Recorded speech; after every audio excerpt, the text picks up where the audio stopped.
Okay, it's recording. And I also am dropping in the chat a link to the Duke's website, which if you are interested in pulling up, it might be useful to follow along later on in the presentation or to look at and ask questions. But we're excited to have Jeremy Springman, who's with DevLab at Duke, soon to be DevLab at Penn, to talk to us about the machine learning that they're doing on to predict shifts in civic space. This is a component of the Inspires project. They're one of our partners. And they, after sort of a long delay and back and forth, have been able to get a website up and going that shares this data on a more ongoing basis than the sort of static reports that they'd initially planned on. And so now that this is up and going and they have data coming out for, I don't know, how many countries is it at this point, Jeremy? 37 right now, I think. Okay, and adding more all the time. We wanted to have him talk a little bit about what they're finding, what this website can tell us, and then have us be able to talk a bit about whether this is something or how this might be used for our work. So both, for Inspire specifically, and then broader conversation about that. So feel free to take it away, Jeremy. Awesome. Thanks so much for that great introduction, Rebecca. Thanks to everyone for coming. We're, as Rebecca mentioned, this project has been kind of a long time in the works. And, I think as Rebecca can attest, has progressed in fits and starts over the last couple of years. So we're really excited to be kind of finally at the place where we feel like we've generated some potentially useful tools here. And we're really, in the stage where we're happy to kind of be gathering some feedback and thoughts on how this information can be useful to those of you out there actually in the world trying to do important work, and also how we could potentially make it more useful going forward. So yeah, I appreciate everyone for being here, and we're really excited to be sharing this. So I'll give a real quick overview of the things I'm going to cover. So I'm going to start with a quick introduction and kind of visual tour of the website. This will just give you a sense of what it looks like, how to kind of navigate it, and where the kind of different components of the project are. Then I'm going to walk through one case study and kind of like how we would go about interpreting the forecasts based on some kind of historical projections that we've made. Then I'll do a little bit of kind of reflecting on what we see as the takeaways on like how to go about using these forecasts, the best way to kind of go about looking at these data. And then I think there will be hopefully plenty of time left for kind of questions and discussion at the end. So, I'm happy to kind of answer questions as we go. Like during this presentation, I'm going to talk very, very little about the kind of technical components of how we go about producing these data or generating forecasts. I'm happy to answer questions about any of that during the discussion period at the end. That's those are my favorite questions to answer. So happy to answer them at the end. And at any point, if you have questions as I'm going, like feel free to just jump in with questions as you have. No need to kind of wait until I'm finished. Happy to just kind of make this a discussion if people want to talk about stuff as we're going. So to jump right into it, this is what the website looks like if you visit it, right now. So Jeremy, your audio just got really jerky. Sorry to cut you off just as you're starting. First time. Let me see if I can call in on my phone. Let me find the password. This happened once before, and this hacky solution worked. So hopefully, it works this time.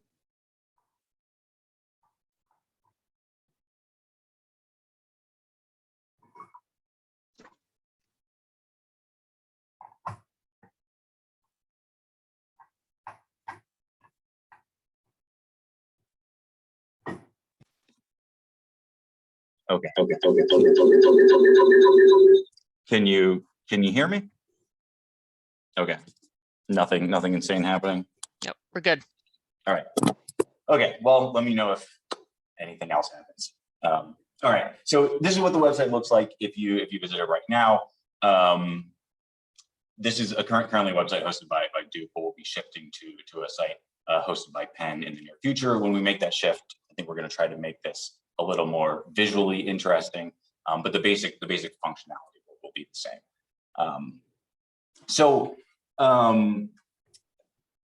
I think as we've learned over the past 2 years, especially changes in civic space often happen really abruptly as the results of incumbents seizing on crises as opportunities to restrict fundamental rights or expand executive authority.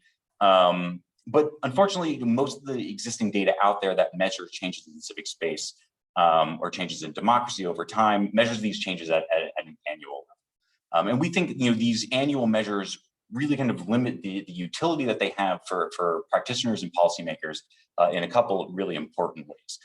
So first, annual measures don't really capture changes in civic space as they're experienced by actors working in these countries on the ground.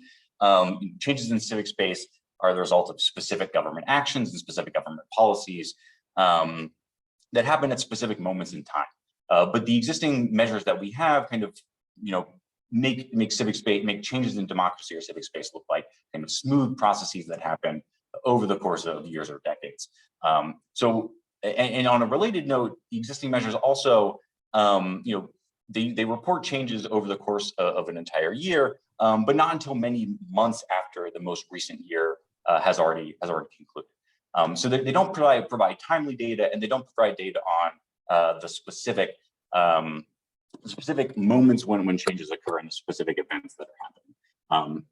So we're going to try to, with this project, we try to address that issue, both by kind of measuring changes in civic space as specific events at specific moments, and also by accelerating the provision of data from researchers to practitioners by providing quarterly updates to data rather than providing data on last year, 6 or 7 months into the next year. The second big limitation of existing annual measures of democracy and civic space is that they're not really useful for identifying the specific sequences of events that frequently precede new bouts of backsliding or specific instances of civic space closure. So while they might be useful for kind of understanding what's been going on for the past 10 or 20 years, they're not nearly as useful, or they're not really able to help us identify, based on what we're seeing, on the ground this month, making predictions about what's likely to be happening over the next 4 to 6 months. So these are the two things these are the two kind of shortcomings of existing data sets that we're trying to fill in with this project. And we're going to do that by continuously scraping online news from domestic, international, and regional news sources in each of the countries where we're operating, by applying recent advances in natural language processing to process all of these articles that we collect, and then identifying whether the articles are reporting on events that are relevant to changes in civic space, and then combining the data that we collect with other sources of high frequency data to try to generate forecasts about how we expect conditions for civic space to change over the near future. So if you navigate to the technical details and research section of the website, you can read about the specific technologies that we're using. You can look at some of our research products, and you can also look at the specific dimensions of civic space that we're tracking. So these are all the specific civic space events that we produce measures for and that we produce forecasts for. We currently have 19 civic space events that we're making data available for. We'll be adding some new types of events in the next couple of weeks.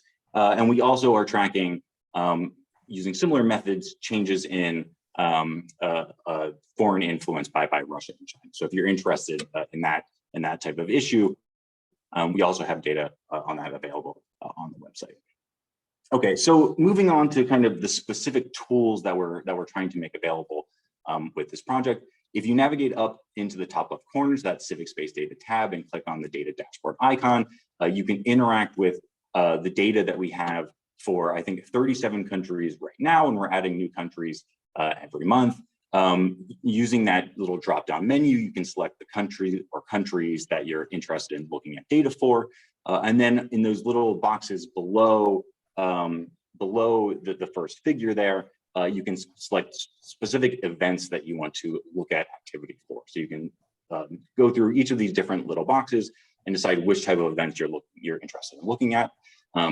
For each of these event variables, what we're going to be reporting is the share of the kind of total news produced for that country in a given month that's dedicated to reporting on each of these different event types. So when you see the value of one of these event variables increase from one month to the next, what that's telling you is the amount of news coverage happening in that country that was dedicated to that specific event type increased from one month to the next month, or decreased from one month to the next month. Okay, so this is what the kind of descriptive data looks like. This is what we use to generate the forecast. But this here, what you're just looking at is kind of looking at the historical data. You can compare across countries and different variables, and you can kind of interact with these data and kind of find, look for any patterns that you're interested in. The next thing I want to show you is the actual forecast that we're using these data to produce. So here, if you navigate back to that civic space data tab again, and this time select the forecast icon, you can look at the forecast that we have for each of these countries. So on the left side there, you can select the specific country that you want to see forecast for, and then you can also select the specific event variable or event type that you're interested in looking at forecasts for. So right now we're making a forecast for 12 different event types available, plus a civic space index. So this civic space index summarizes the total amount of civic space activity across these 12 other specific event types that we're measuring. So for each of these different forecasts, you can look at three different plots. The first plot here shows historical values for that event variable. So this is historical values for protests in Serbia. The second plot, when you scroll down, shows the actual forecasts themselves. So this is a forecast for protests in Serbia. The gray bars here are capturing historical values over recent months, up through the most recent month that we have data for. Those blue bars capture the forecast for months that either haven't happened yet or that we didn't have data for at the time that we produced these data. And for each of these forecasts, each of these blue bars, we have two different measures of forecast accuracy. So the coloration there, brighter shades of blue indicate forecasts that are performing with more accuracy. Darker shades of blue into black indicate less accuracy. And then we have these black vertical bars, which are prediction intervals. So what this is telling you is, when we change certain parameters of our model, how volatile the forecasts are. So when you see kind of tighter black bars, that's indicating that we have more precise, less volatile estimates, and larger ones indicate that we're having kind of more volatility in our estimates. So this third plot at the bottom actually shows the specific variables that our models are identifying as being helpful predictors of future changes in protest activity, or in whatever event variable that you're looking at a forecast for. So we think this is something that's really interesting and often kind of a little bit difficult to interpret, but best not to overlook. Here, this is, the models that we use are intentionally meant to be interpretable, meaning that we can look into why exactly they're making the predictions that they're making, and that's really what this plot is able to tell us. So here on the left axis, we're on the left hand side, we're seeing all of the variables that the model has identified as being useful for predicting whatever variable it is that we're generating prediction for, and then from left to right. The coloration of these cells tells us the direction and intensity of the correlation between current values of that variable and future values of the variable that we're trying to predict. So just looking at the top row here, this is telling us that if this is a forecast for, I think this is a forecast for arrests. So past values, so the current value of the current prevalence of arrest, the current value of that arrest variable is also associated with future values of an arrest variable. So increases in arrests this month are also predictive of increased higher levels of arrests in approximately over the next 7-month period. And I'll kind of get back to this a little bit more when I dive into the specific examples that we're going to look at in a second. So maybe I'll pause and see if there's any Any questions thus far? But what I'm going to get to next is kind of some specific examples that'll hopefully make this a little bit clearer. Yeah, I see a hand, so yeah, feel free to just jump in. Hi, I'm Nilda with ICNL. So I wanted to clarify, just to double check. So you said that you're looking at coverage in the country, not internationally. So my question is how. So it seems to me like there's an assumption that there's free speech in the country. So how do you account for coverage when the media is co-opted by the state, basically? Yeah. So that's an excellent question.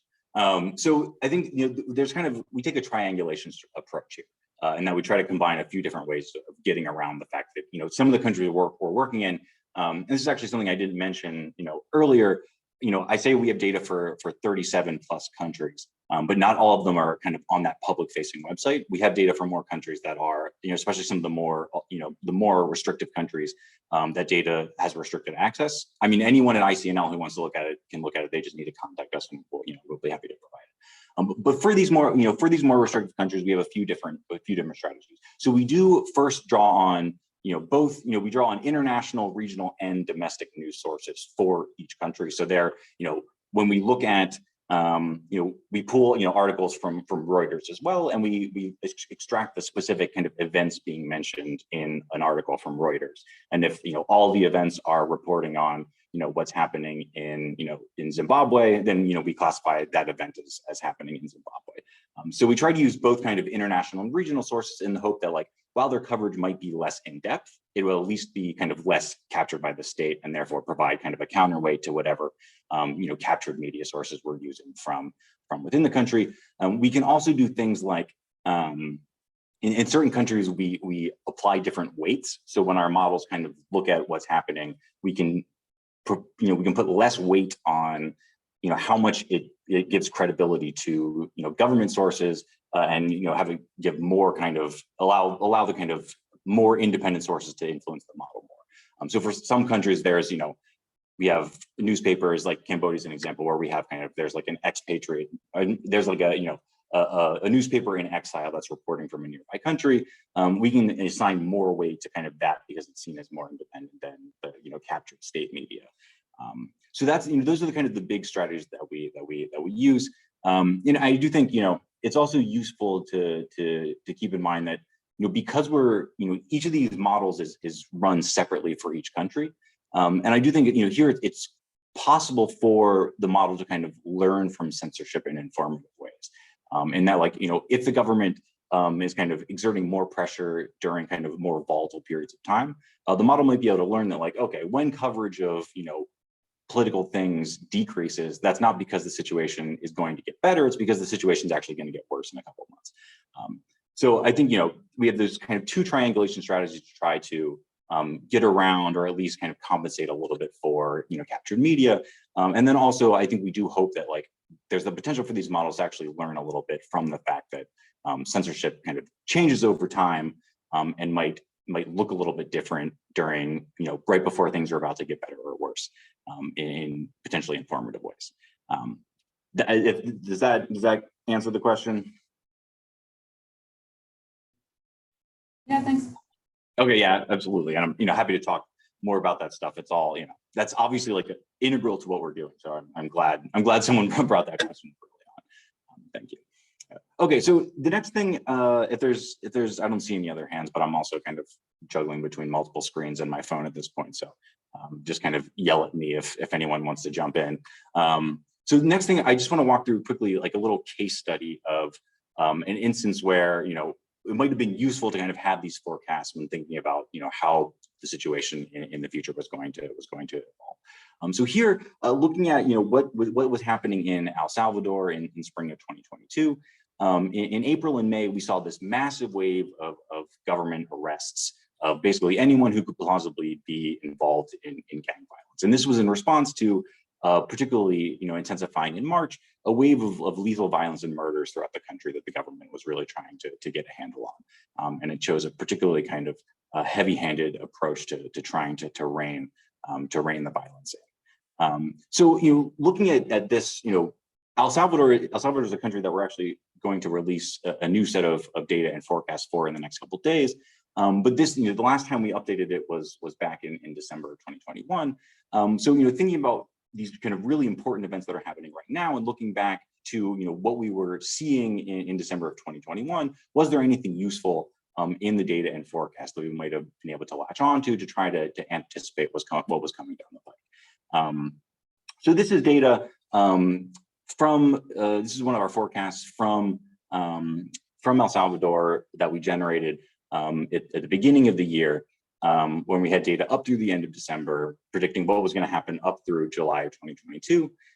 We can see here, so these gray bars are kind of past values. Blue bars are months that we didn't yet have data for when we generated the forecast. We can see, we've got the big spike in this kind of measure of, how prevalent we expect arrests to be happening in May and June. So, in reality, this kind of started a month earlier in April and then kind of really intensified in May.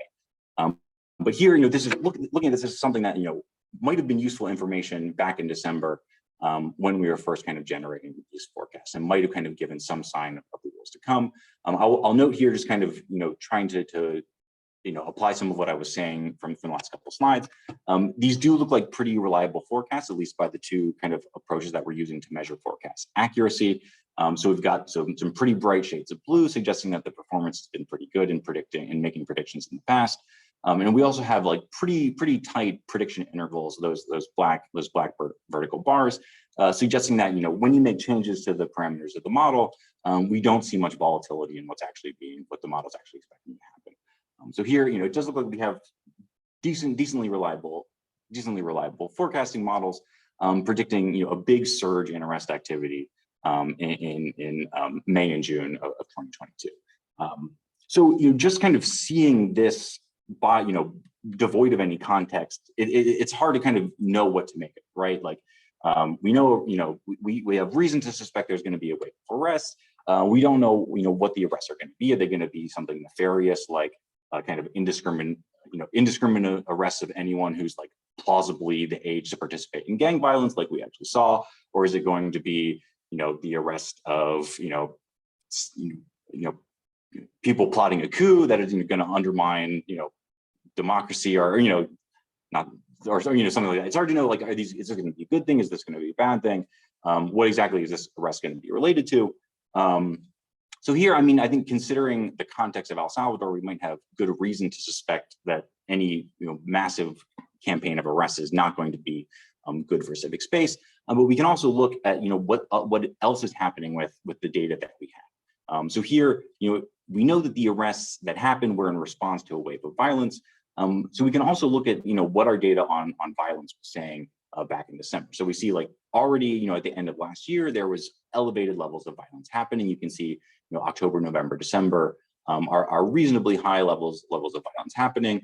We can see at the time the model was expecting the wave of violence to kind of intensify and to peak in March of 2022, which is about what happened. So here, this is something where, like, we can combine what we know about El Salvador with the fact that it also looks like we're expecting kind of a surge in lethal violence, and try to anticipate, okay, maybe this tells us something about what these arrests are going to look like and what they're going to be in response to. Jeremy, we had a question in the chat of if you can explain the vertical black bars. I think that might have been on the previous slide. Yeah, so absolutely. So these are what we call prediction intervals. They're like confidence intervals if you've ever seen like election forecasting or poll data or something like that. But essentially, what in this instance, what these bars are telling you is how consistent the values of our forecast are when we change things about the model. So there's thousands of different parameters that you can change about these models to look at kind of different subsets of the data, to weight things differently. What we're doing here is we're running these models a couple thousand times, making slight changes to what data is being seen by the model, how it's weighting different aspects of the data. And what we want to see here is, like, when we change little tiny things about the model or little tiny things about the data, do we get, wildly different predictions? And if we do get wildly different predictions, then that kind of gives us a reason to be skeptical about kind of the average value that we're predicting here, kind of the specific value being predicted by the, being shown by the blue bar. So here, in this slide, we're seeing that, when we change things about the model, the actual results don't change very much. They jump up by, 0.5%, or down by 0.5%, but they're kind of in the same ballpark. As kind of the main model that we're using, captured by the actual value of that blue bar. Here, this is one where it's a bit more freewheeling. So here, even though we have some pretty high levels by our accuracy measure, we do see that when we make some changes to the model, we do see a little bit more volatility. And that would be kind of a good reason to be a little bit more skeptical of this prediction than the one we saw on the last slide, where we had those really tight prediction intervals. Yeah, I mean, if anyone wants to follow up on that, if there's still stuff that's not clear, I'm happy to expand on that a little bit more. But I think that's that is the gist of it, and the technical parts of it are boring and not worth diving into probably. Could I ask a question, Yeah. Jeremy and Rebecca? This is Nikki from the Global Programs team. So this is sort of startling because it seems like the model in December 2021 could predict what would happen a few months later without necessarily, even though those events that we saw a few months later were sort of justified by reference to events that were happening in early 2022. I was wondering, my understanding is that if you make predictions in, say, 20 different situations, then you have a pretty good shot of two of those predictions coming true, right? Just because of the sort of variability and how things work out. So is the El Salvador prediction a particularly good one that the model has put out? Or do you see really sort of startling and great predictions coming out of the other country cases as well? Yeah, did you just choose your best example, Jeremy? Yeah, no, so yeah, I mean, are we cherry picking these? Yeah, I mean, so I think that is an excellent question, and one that we don't get nearly frequently enough. So I actually really appreciate it. So the vast majority, so if you look at these, we're kind of keeping informal track of the specific hits and misses that we have, and we're trying to figure out a nice way to kind of visualize this for each set of predictions that we're making, for each country, for each of these event types. What really is the kind of the hit risk hit miss rate over time. We're kind of really struggling to figure out a kind of concise, compelling way to present that visually. So I hope someday we can actually just kind of show you here, we have these kind of abstract measures, the prediction intervals. We have this accuracy score, but these are abstract and don't tell you any given month are we getting it right or wrong. So I hope we can be more radically transparent about that in the future and figure out a way to actually kind of visualize this compellingly. But I mean, the short answer is the vast majority of our models from month to month just predict, basically predict continuity. So it happens pretty frequently that something big happens and we don't predict it. We just expect business as normal to keep predicting. And that's especially true when you see these lower accuracy scores. Essentially, the lower the accuracy score, it's just basically predicting the average value over recent months. It's saying I don't have an accurate model. I'm just going to guess that it's probably going to be the average value, and that's my prediction for every month, is that it's just the average. You can, when you look at these models, you can see when that's happening pretty clearly. Even a non-technical person, I think, can understand oh, it's just shooting out this is what the recent history looks like, so it's just predicting that into the future. So especially for our low accuracy models, we do see it does happen frequently that something happens in the world that we don't foresee, and we just predict things will keep going on as usual. It's pretty rare that we predict something will happen and then nothing happens. So I'd say usually when the model thinks it's onto something and predicts that there will be a spike in something, we usually do see that play out. What you're going to see with the bad predictions is just that it's just going to predict, that it's just going to say oh, whatever happened last month, that's what's going to happen this month. So I'd say that's the real kind of where the rubber hits the road here. But yeah, I mean, I'm happy to kind of also elaborate more on that if there's kind of specific things people want to dive into. But I see another hand. Yeah, that's very helpful. Thank you, Jeremy. I like that question a lot. Thank you. So, hi, this is Jocelyn with the Latin America and Caribbean team. And can you please go back to the last slide on arrests, please? Because I am your non-technical person. I am exactly your non-technical person. And so I'm trying to understand these off the chart vertical black lines. Okay, yeah. They're off the charts. Okay. How high do they go? And what does it mean that they're off the charts? Yeah, what is that all about? This is the shortcoming of our visualization. So those black bars are going to be, they're symmetrical on both sides. So the space, the amount that it dips kind of below the blue is going to be the same amount that it shoots above the blue. So here, it's, I mean, looking at, this is about, looks like we've got a margin here of about 1% on either side of the kind of value being predicted. So if we're predicting that, like, a surge from 4% to 6% of articles reporting on arrests, well, this is basically saying that's going to be like, we're giving ourselves like a 1% margin of error there. Okay, so just to understand, what you're saying is that in December 2021, you predicted that there would be a surge of arrests in May. Is that correct? Yeah, May and June. Yeah. Okay, because so I mean, knowing the situation in El Salvador, there was a surge. I could have predicted, I agree with your model. I would have predicted a surge just because of the way that the stigmatization, the attacks on civil society, the laws, we could have predicted a surge. But qualitatively, it was just a massive roundup, 36,000 people at last report. Does this model, I mean, yes, more arrests. I agree there was going to be more arrests, and that makes all the sense in the world. But your model didn't predict that there was going to be this through the roof, off the charts, insane sweep of anybody who walked down the street with a tattoo on their arm. Yeah, so I think your speaker ducked out there for a second.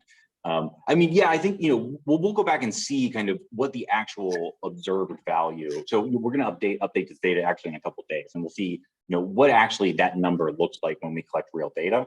And we'll be able to kind of compare, were we within this kind of like 1% margin of error, or were we off?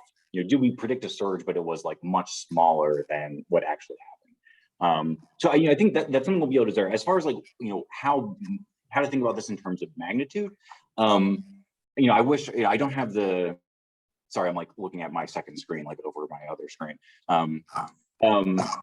It's worth noting, like this, this May and June value is bigger than any value over the past like 2 years. And I suspect that if we looked at it kind of over a broader historical period, we'd also see that it's historically anomalous. So like, I agree, like one of the big limitations of this is that, like, we're not predicting the number of arrests that will happen, and that's that's something we'll never get to with this data, because that's just not the type of data we're ingesting. So we can't make projections about something like that.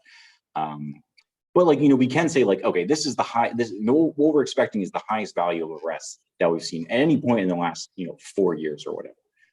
And that I think that can tell you something about language. I mean, that's something that we've works, from my experience, like pretty well for protests. That like we have a couple, we had a couple, there were huge protests in Serbia that we forecasted happening last year, and then you could look at, like, okay, so this was the size of the last kind of largest forecast that we saw, and this is what this is what we predicted, and this is what happened. And then you can kind of compare, like, okay, like these certainly were like more significant than the last ones that we observed 2 years ago. So like compare how close the bars are. And what kind of qualitatively about the significance of these protests. So I think, like, diving in here, there are ways to kind of back out and specifically, how big we were expecting this wave of arrest to be relative to kind of the last wave of government arrest, whenever that was. But this, this does look, at least from what we're looking at, it's the highest value that we've seen, at least over the kind of the past, over 2020, 2021, end of 2019. Thanks. Yeah, no, absolutely. And yeah, I mean, I think, it's, those are definitely like, absolutely like limitations of what we're doing here that you're pointing out. So I think those are exactly the type of things that like, it's really helpful to talk about in these forums. So we know like exactly like, what can we do with this, and like what just will we never be able to actually infer from this. It might give you kind of a warning about, oh, there's going to be a bunch of arrests, but like it's always going to be hard to, what the number on that's going to be, what they're related to. And that's, that's the kind of thing where like, if we want to know about the significance or the kind of the cause of the arrest, I think we do need to kind of look at qualitative what we know about the country, and then also, looking at the rest of the data and kind of, is there a coherent story that we can back out here? Or is this just kind of potentially a blip in, a blip in the forecast that's not going to amount to much, or is going to be impossible to kind of put into context?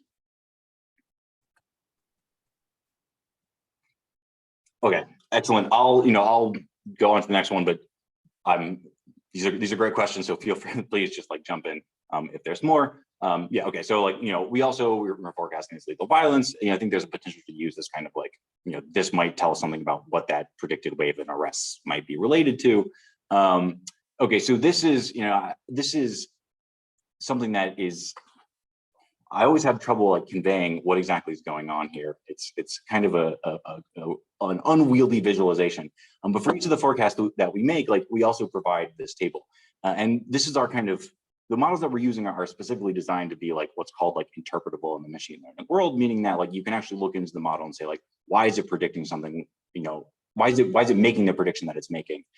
There's a lot of models out there that are just complete black boxes that you can't look into, and you have no idea why it's predicting one thing at one point and one thing at another point. But when we're talking about like real world things that can impact programs and people's livelihood, I think it's really important to kind of actually look specifically at, why is the model making the predictions that it's making, and can that tell us anything useful about how credible of a prediction it is? Does it kind of correspond with what we know about the world? And also like, does it tell us anything else to look for? So here, if we want to see, specifically factors that are frequently predictive of increases in, arrests in El Salvador, here we're seeing that, so arrests themselves are predictive of future arrests. So here we're seeing that like, if there's an increase in arrests this month, we would also expect levels of arrest to be higher than average for approximately the next 7 months. And the intensity of this red is kind of, when there's an increase in arrests, we would expect larger increases in future values of arrests. And a green value here would suggest that current increases in arrests would predict future decreases in arrests. And so there's a couple here that kind of stand out as being either particularly strong relationships indicated by like, really intense reds or greens, or are kind of really consistent where they're kind of consistent in that like an increase in this variable now, predicts increases in kind of the variable being predicted across many months, kind of consistently over, the next 6 months. So here, arrest is a good predictor of, current arrest is a good predictor of future arrests. And we also see here, natural disasters, non-lethal violence, and something that we're measuring called political cooperation. These are also things that like tend to be associated with, when those things increase in this month, we do expect elevated levels of arrests over, over the near future. And then also, these economic variables at the bottom, I have to like look around. Okay, yeah. So like this is like inflation, kind of various measures of inflation. These are also kind of like reliable predictors. When these things increase now, they're also like reasonably reliable predictors of future increases in the arrest variables that we're forecasting. And this is, actually these inflation variables and measures of prices are something we see, pretty strikingly across a lot of different countries. One thing to note here, these can tell you about correlations. This says nothing about causation. So this is not telling us that like, increases in inflation cause the government to go on campaigns of massive arrests. It just tells us that like these things are correlated over time. But I think this information can be useful. Like if you're seeing something, if you're seeing like a big spike in some variable and you want to kind of understand what it is about, what it is about kind of the current conditions that are making the model, expect some big change in the future. This can kind of give you some clues about what exactly is going on under the hood, and what it might be about kind of the current month or whatever that's kind of causing the model to expect things to change in the future. So this is, I think this is difficult to interpret. It's kind of annoying to look at, but it is, I think, potentially useful here, especially if you see something big being forecasted, to kind of dig in a little bit here and see, can we learn anything from what the model's actually doing? And does it, make us have more or less confidence in what the model's telling us about the future? Okay, so just some quick takeaways. I think when we're looking at these forecasts, I think what we're going to look for is like these big sudden shifts in those blue bars away from historical, away from historically common values of the observed data. I think like we were kind of already covering a little bit. If you see a spike in the blue bar, like how does that compare to past values of the data over the past couple of years? Is it really a historical anomaly? How historically anomalous is it? I think this can kind of tell us a little bit about the context and really what to be expecting. It's also helpful to look at kind of steady declines or increases across other related variables. If we're seeing, if we're expecting a big increase in arrests, is this like part of a long-term trend and then just kind of an acceleration of this trend, or has there been kind of some big decline in arrests over a one-year period, and then we expect then we're expecting kind of a big jump, which is actually just a return to kind of historical averages. I think these are the type of things that we can kind of look at here to try to add some context to these models that, like, by themselves, don't really tell us all that much, unless we kind of do a little bit of extra work. Also, a reminder to just kind of consider those markers of reliability. Pay attention to the forecast accuracy. There are a lot of models in here that do not perform very well. We keep posting them because sometimes we're adding new data every month, and sometimes we see big increases. As we add new months to the data, and the model's able to learn from more longer periods of time. Pay attention to those predictors. That was just kind of what I was talking about. And overall, I don't think I needed to tell this crowd this, but interpret with caution. This is just kind of one source of information among many, and it's not many of you have very kind of deep contextual knowledge about these countries, and we're not expecting this to kind of in any way substitute for that type of information. Okay, so I'm going to shut up. I have I have plenty of more slides if people have specific questions or want to see more countries, but I'll shut up. I already went for much longer than I expected, and if there's any more questions, I'm extremely happy to talk about them. Yeah, just jump in, Zach. Thanks, Rebecca. Thanks, Jeremy. I just have a couple questions. So as I've been playing around with it on the forecast predictors, I noticed that the y-axis changes. So sometimes it's like 0.4%, 0.6%. I just wanted to be clear that even though one country might be 0.2, 0.4, 0.6, the next country might be 1%, 2%, 3%, that we can still use the blue forecasting bars as an accurate forecast predictor. Yeah, so I think when you're looking at the kind of at the y-axis here for these forecasts, the relevant comparison is previous values of that specific variable. Okay. And those are going to change a lot across countries. So like I'm trying to think of some. So like we have these measures of like something like political cooperation, which is like this kind of a vague concept, but it's capturing kind of like instances of government actors or civil society actors or anyone kind of like engaging in cooperation.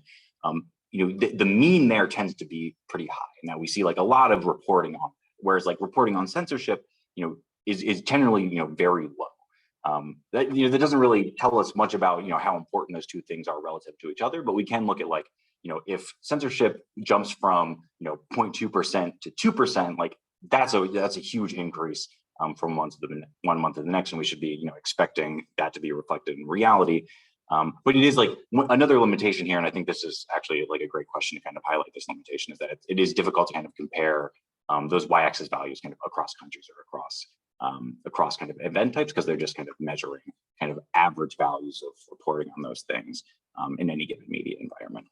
But yeah, that's good. Okay, thanks. And then the second question I had, I just happened to look at Tanzania and censorship forecast. And looking back at the historical data, there's in like April of 2021 and February 2022, it jumps up. And obviously the forecast is the forecast, but I might be curious as to what exactly precipitated those two huge jumps. Is that information at all potentially available? Or in other words, is there like a timeline or sort of big event timeline that could potentially overlay with the status, so we can say, oh, well, in April of 2021, there was something happened, or not. Yeah, right now I have like a little tiny text file buried deep in a GitHub that kind of like is my informal attempt to track this. But like, this is something that we really like, we see this is kind of like the next stage of the project. So one of the things that I'm sure Internews would really want me to plug here is that one of the things that we're doing is we have these kind of what they call local voices subgrants, where we work with local organizations in a handful of countries. And that's kind of one of the things, we did this with Serbia. It took a slightly different form, but now we're doing this, I think, in Kenya, Ethiopia, and Nigeria. And I think this is the type of thing that we're going to try to do, is like have them actually kind of add a little context to what the data has been, what the data's been capturing, help us understand like what are we really good at capturing, what are we really bad at capturing, and also to kind of add a little bit of narrative to these things and say like, okay, yeah, there was a huge jump here, and like this is what happened, this is what in the world was actually kind of being captured by either the data or the forecast. So I mean, that was a long way of saying like, no, we don't have that right now.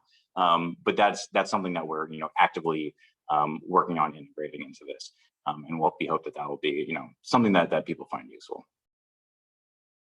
Awesome, thank you. Yeah, I see another hand, Nilda, so please just So I know basically nothing about machine learning, but my thought is that the longer it is at work, the more it learns. So I understand that this is all new, and you put a lot of caveats on the interpretation and all that, and how useful it is.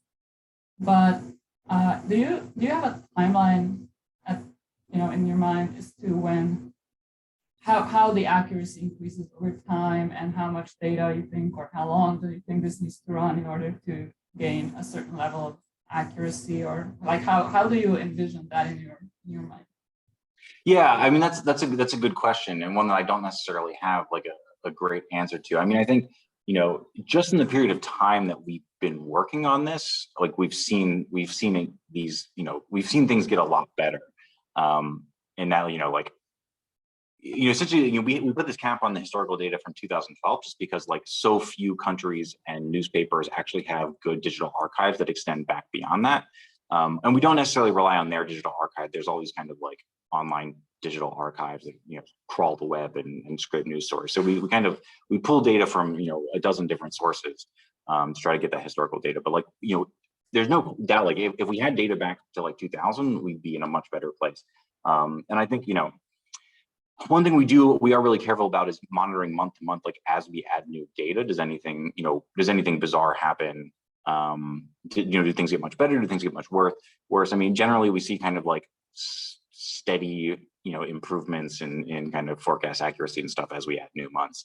I think we are at a point for most countries, when we have good accuracy scores and pretty tight prediction intervals, like I think those are pretty decent. I think those are decent, at this point. Like I've seen enough successful predictions that I'm pretty confident that we're at a place where a lot of these are producing valuable information.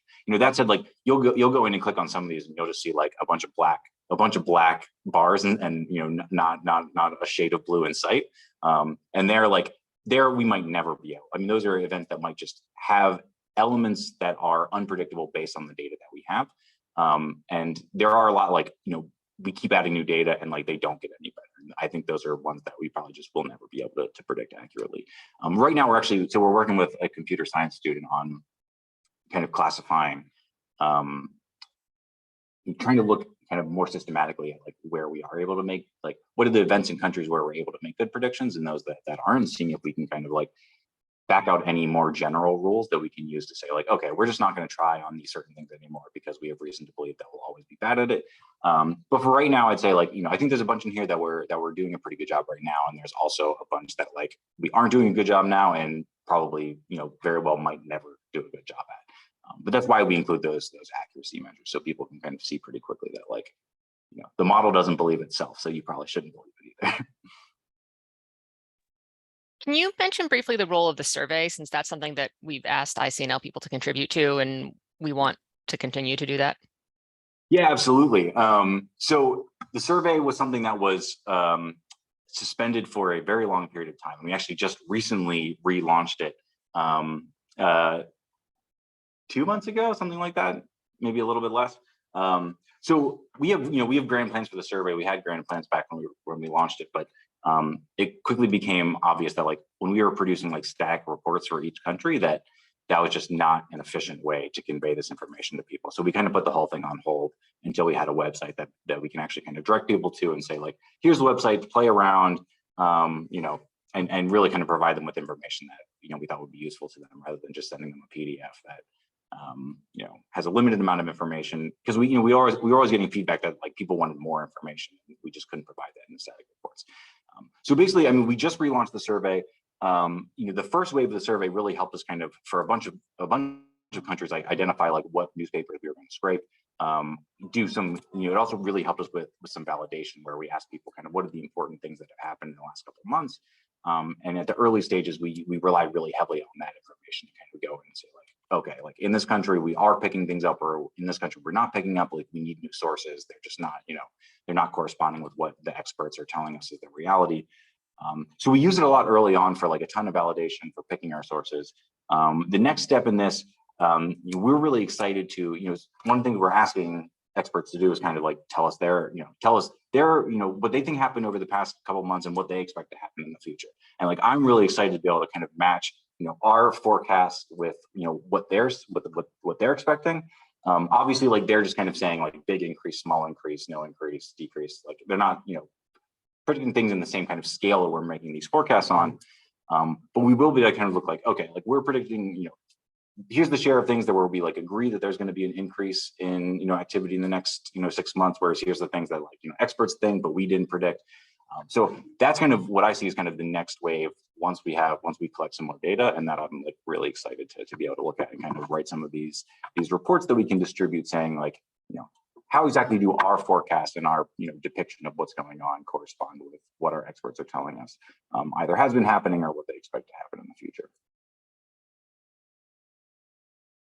There's a bunch of other stuff with the survey too. That's just kind of, that's the thing that I'm super excited about.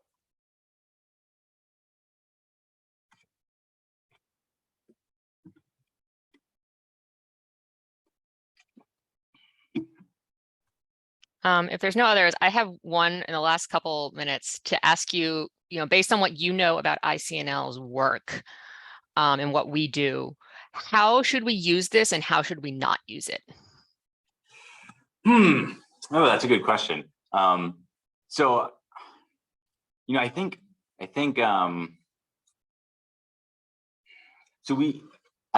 one of the variables that we are forecasting here is legal changes.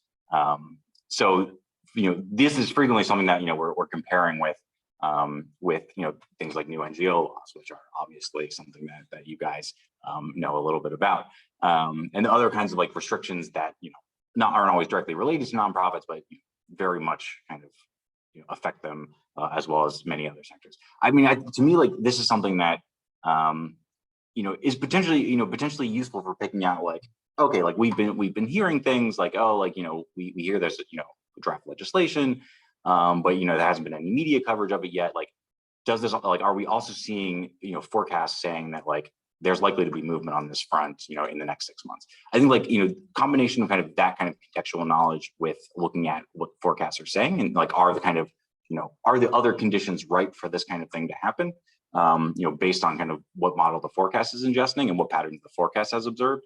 I think like that's the type of thing that like can maybe add an extra degree of certainty that, okay, like we're going to probably need to dedicate resources to something that like we're not quite sure what it's going to look like yet, but like it seems like something's coming. I actually wanted to show the forecast for the Tunisia. We had a similar like Tunisia prediction of like a big shift in that legal changes variable. that like also kind of like did kind of correspond with what ended up happening. But it was just a little bit messier of a case, so I decided to go with El Salvador instead. But I mean, I think the legal changes. I think even with kind of like forecasting things like arrests. I mean, I guess our hope is that this can potentially help organizations think about where they want to dedicate resources and when. And when you're seeing information from multiple sources, from forecasts as well as from kind of contextual knowledge that suggests something bad is about to happen in a specific place, that might tell you that that's going to be an urgent priority, whether you want it to be or not. You might have to kind of change plans to address or to plan for something that's coming. I think things like arrests, things like protests, like these are all things that like organizations and people are going to require legal resources to deal with the fallout from. So our hope is that like a little bit of advance warning on when conditions seem particularly likely for changes to occur. Having that little bit of advance warning can kind of help people get the infrastructure ready to go before really bad things happen. So that's how we're envisioning it. But like, I'd love to hear others' opinions on how this might be useful or how we can make it more useful, either now or by email or whatever. That was a great tough question. I should have prepared a more concise answer. Oh, we have one comment from Nikki in the chat as well. If the model is effective in driving responses, then it will undermine its own validity, which I think is something we've discussed before. If this is not the first time this has been raised. Yeah, this has come up in other presentations. Yeah, I think like fine. Like if it's the case that like our model actually changes the world enough for like bad things that were going to happen not to happen, like our forecast will look worse, but like we're happy with that outcome. If this thing can like be useful to the point that it becomes not needed anymore, like great. I don't think that's going to happen though. I don't think this will be something that like prevents major events from occurring. I think it'll hopefully be something that just kind of helps people prep a little bit more for events that seem likely to occur.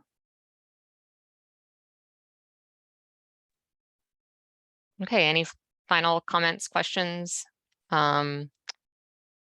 If anybody has any questions or wants to discuss further, of course, you know how to find me. I'm happy to connect you with Jeremy and his colleagues. And thank you everybody for joining. And thank you to Jeremy for doing this. Yeah, thanks this is long overdue, but I'm glad we could do it at a point where we have a website that can be a little more interesting. Long overdue because we've been so slow. But no, this was. I mean, you've had a lot of challenges. One or two, yeah. No, thanks so much for the invite. This was a ton of fun. Great. Thanks, everyone. Thanks so much.